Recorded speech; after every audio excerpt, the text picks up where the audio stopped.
Positive integer का LCM निकालना तो सबको आता है, लेकिन क्या आपको एलसीएम निकालने आता है जब नंबर्स डेसिमल के फॉर्म में हो? तो आइए आज आपको दो मेथड बताते हैं इस तरह के नंबर्स का एलसीएम कैसे निकाला जाता है।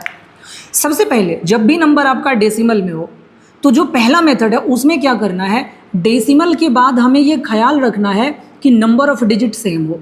जैसे यहाँ डेसिमल के बाद 3 डिजिट है तो हम ये ट्राई करेंगे कि सभी नंबर्स में डेसिमल के बाद 3 डिजिट बने।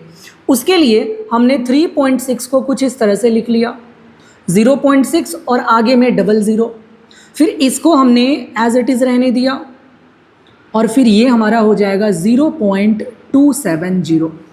अब आप क्या करिए, डेसिमल को कुछ सेकंड के लिए भूल जाइए और जब आप डेसिमल को भूल जाएंगे तो ये नंबर बनेगा 3600, ये नंबर बन जाएगा 9 और ये नंबर बन जाएगा 270। अब आप बस इसका एलसीएम निकाल लो और इन तीनों नंबर का जब आप एलसीएम निकालोगे तो ये आ जाएगा 10,800।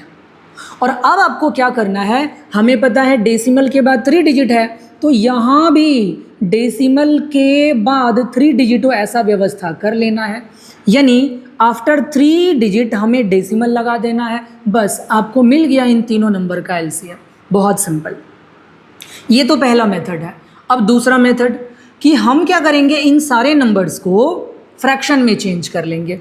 यानी जो हमारा पहला नंबर है 3.6, यहाँ से अगर मैं डेसिमल हटा दूंगा तो ये 36/10 बनेगा। जब आप इसको कैंसिल भी कर दोगे तो ये बन जाएगा आपका 18/5। तो ये हमारा पहला नंबर 18/5। अब दूसरा नंबर क्या है हमारा 0.009। अगर मैं डेसिमल हटाऊंगा तो नीचे में आ जाएगा 1000 बस। और अगला नंबर हमारा क्या है 0.27, तो ये हो जाएगा 27/100।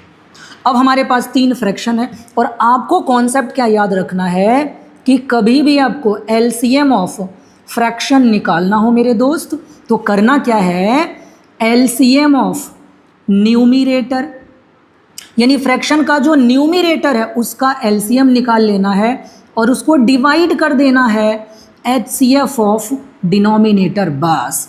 यानी आपको क्या करना होगा, एलसीएम निकालना होगा किसका, न्यूमरेटर का। और न्यूमरेटर कौन है 18, फिर कौन है भाई 9 और फिर कौन है 27।